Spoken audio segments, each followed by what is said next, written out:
everybody doing on this fine, swampy day? Must be shedding season. Arlo, the Alligator Boy is a Netflix original movie about a young man who was abandoned as a child, set adrift in the sewers of New York, and as luck would have it, would end up in the swamp and raised by a kindly old hermit woman. Go on now. A Frenchman would bite your hand off for that, right, fella? Arlo spends his days frolicking with the animals who are indifferent to his serenades and enjoying the passing riverboats from afar. As with most coming-of-age stories, Arlo has his origins revealed to him and sets out on a quest to see the world and find his papa. Father of child, Ansel T. Beauregard. Mother of child. There's no name listed. That's sort of funny, isn't it, Edmay? A mother without a name? At the start of the movie, it's implied that Arlo is one of a kind, and he is. But along the way of his journey, he discovers that the world is inhabited with unique individuals. Did anyone find any clues about my dad? I found $27 in change. Marcellus? You been in the fountains again? You're better than that. No, I'm not. Who will join him as they try and find happiness as they navigate the society that we live in. First of all, the movie is a visual treat with a wonderful, unique style. It kind of reminds me of when a TV show in the 90s would get a movie. So the style is TV appropriate, but the budget is bumped up so that the characters get to move just a little bit nicer when they need to. Really sets it apart from other projects that try to fit in a more recognizable style, or just go for broke and then constant full animation. Not that any of those are a bad choice, but like I said, this seems like the finale of a show that I'm really sorry that I missed. But I want more, 'cause I know that I can have it. I know I'm gonna get it. One day. And also allows for like really great musical numbers that are just gorgeous and have inventive imagery. I love when the swamps are depicted in electric lights. And the moving scene on the beach where the characters create their own phosphorescent glow in the tide. Or like that really heartbreaking sequence in the sewers. Which kind of acts like a spiritual death of Arlo. That kind of parallels his origins we saw at the beginning of the movie. This movie is ripe with emotional symbolism and abstraction. And it's clear that that's meant to be the focus of the feature. We all want to feel like we belong, despite the things that make us different and stand out. And we are happy when the characters finally find their place. But I can't help but have the logistics of this world creep in.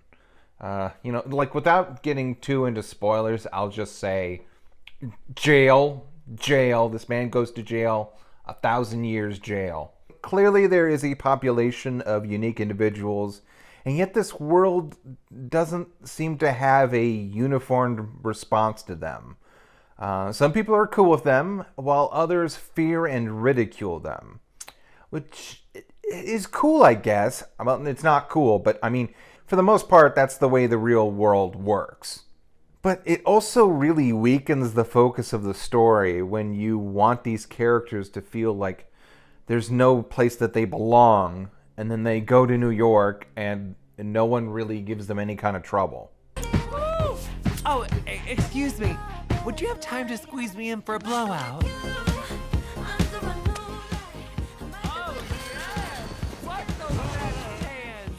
Then on the other side of that pendulum, some are imprisoned as less than human. The gang has to break out one of their friends out of an aquarium, despite the fact that he is a fish with human legs and can talk fluid English. So at some point, he had to say, "Hello, I don't want to be here anymore. Let me out." And someone else would have to say to him, "Shut up, you're just a fish." And every day they came, little faces, smashed up against the glass, greasy, horrible faces. Sticky hands. Children are monsters. All of them. I know this is pretty much just a fairy tale, but at some point the abstraction breaks down and these people are just slaves. My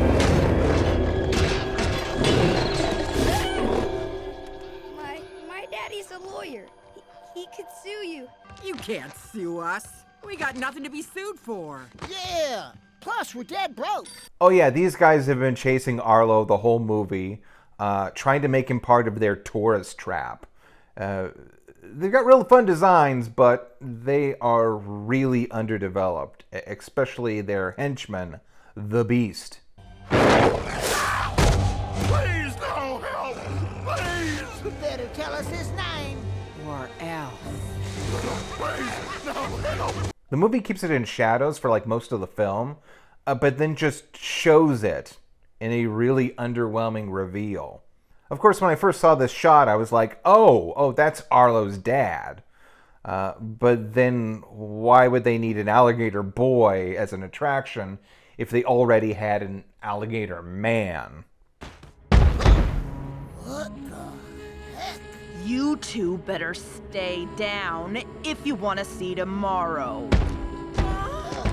It's kind of weird that Birdie's thing is that she's just big. Considering the timing. But it's really nice to see her make a connection with Arlo. Furlicia is a fun design. I think Tiny Tony is like literally a little. Like from The Littles, that old cartoon show from the 80s. Is there like some Italian folklore that this specific design is based off of? I will tell you this one thing.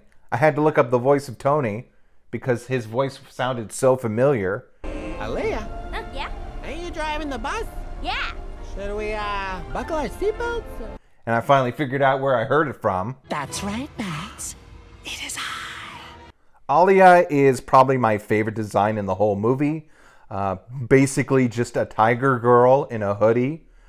She's adorable, and I wish she was in more of the movie. Hey, we're just trying to survive, lady. I'm a tiger. Look at me. You think I can work at a coffee shop? No. The style and message is strong, but the execution is a little muddled, especially towards the end. But I will say that I think it was a brilliant move to have the climax take place at the Met Gala. You know that real-life event?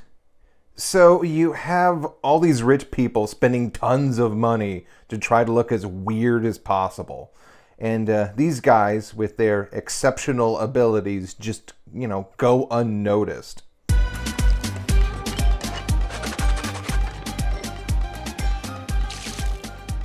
So yeah, I'm on the fence about the ending, but you know what? It's a pretty nice view. I like it.